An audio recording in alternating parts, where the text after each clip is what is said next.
Welcome to our channel. Today we're diving into some psychological tricks that, while not technically illegal, should be banned due to their unethical nature and, frankly, their ability to make us all a little bit worse as people. We're talking about tactics so slimy, so morally questionable, that you need a shower after learning about them. Look, the human brain is a fascinating but deeply flawed thing. It's got more vulnerabilities than a Windows 95 operating system, and some people, unfortunately, have figured out how to exploit those vulnerabilities for their own benefit. Over the next few minutes, we'll expose these psychological tricks, shining a light on the dark underbelly of manipulation, and hopefully giving you, the viewer, the tools to recognize and avoid them. Buckle up, because things are about to get a little bit dark. Let's start with a classic emotional manipulation in relationships. We've all been there, right? Maybe it's a partner who forgets your anniversary every year until you're so worn down you just buy your own damn presents. Or maybe it's the subtle art of the guilt trip, where every decision you make is somehow painted as a personal betrayal on par with Benedict Arnold's Defection, but it's the gaslighting that really grinds my gears. This is next level manipulation, folks. It's convincing someone that their version of reality is wrong, that they're misremembering events, that they're actually the problem. It's insidious, it's cruel, and it can do lasting damage to a person's sense of self. We're talking about the kind of manipulation that leaves you questioning your own sanity. And the worst part, the perpetrators often act like they're the victim, which frankly just adds insult to emotional injury. Next up, we're venturing into the wild west of the internet, a lawless land where pop-up ads reign supreme and your data is treated with the same respect as a half-eaten bag of chips at a party. I'm talking, of course, about dark patterns. These are design tricks specifically engineered to confuse, mislead, and ultimately manipulate you into doing something you didn't intend to do. Think of it like those impossible-to-navigate corn mazes, except instead of finding your way out, you accidentally subscribe to 7 different cat meme newsletters and give away your firstborn child's social security number. We've all fallen victim to these digital traps. That free trial that magically siphons money out of your account because you couldn't find the microscopic unsubscribe button, dark pattern, that online form that tricks you into buying extra insurance for your travel hairdryer, dark pattern. It's enough to make you want to throw your laptop out the window and live off the grid, subsisting entirely on berries and the comforting glow of non-targeted sunlight. Now let's talk about scarcity tactics, because nothing says buy this now like a big flashing countdown timer and a little notification telling you that only 3 other people in the world are savvy enough to own this particular nose hair trimmer. Look, we've all experienced that little surge of adrenaline when we see a limited time offer or a flash sale. It's basic supply and demand with a sprinkle of good old-fashioned panic.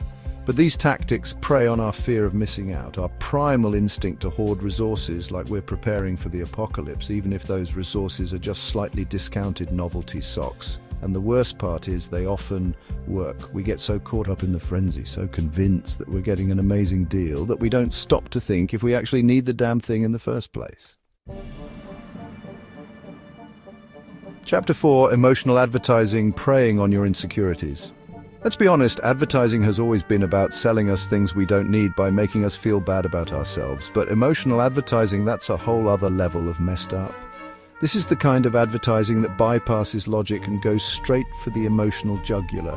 It preys on our insecurities, our fears, our deepest desires, all to convince us that buying a particular product is the only way to achieve happiness, or at least a fleeting sense of self-worth. Think about those ads for beauty products that airbrush models to within an inch of their pixelated lives, or those fitness programs that promise you'll look like a Greek god after just 6 weeks of grueling workouts and a diet of kale smoothies and self-loathing. It's enough to make you want to crawl under a rock and subsist entirely on a diet of self-acceptance and comfortable sweatpants. Chapter 5, NLP's Mind Control, or just clever wordplay. Now, get ready to dive into the world of NLP, which stands for Neuro-Linguistic Programming. And no, it's not just a bunch of jargon designed to make you sound fancy at parties. It's a system of techniques used to influence people's thoughts, behaviors, and even their unconscious minds.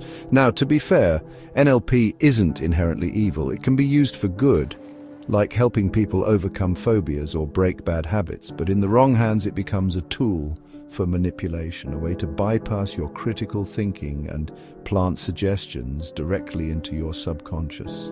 Think of it like this. Imagine a skilled salesperson mirroring your body language, using specific phrases designed to build rapport and subtly guiding you towards a decision you're not even aware you're making.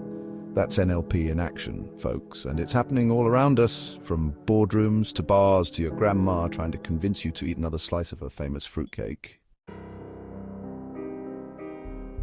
Chapter 6, Cult-like tactics, more than just Kool-Aid and spaceships. And finally, we arrive at the granddaddy of all psychological manipulation cult tactics.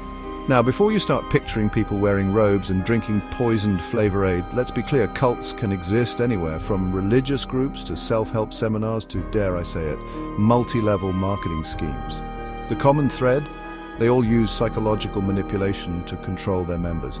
We're talking about isolation from friends and family, constant pressure to conform, an endless repetition of the group's ideology until it becomes the only reality you know. It's the kind of manipulation that can make otherwise rational people believe anything, from the existence of alien overlords to the idea that essential oils can cure cancer. And once you're in, it can be incredibly difficult to break free. Outro, stay vigilant, stay skeptical. So, there you have it. 6 psychological tricks that should be illegal, but sadly aren't. These tactics cross ethical lines because they exploit trust, emotions, or ignorance for personal gain. While they may not always violate laws, their misuse raises serious moral questions. And let's be honest, nobody wants to live in a world where we have to constantly second-guess every interaction, every advertisement, every online form. So, what can we do about it? The first step is awareness. By understanding how these tricks work, we can start to spot them in our own lives and protect ourselves from their influence. Thanks for watching, and don't forget to like, share, and subscribe for more insightful content.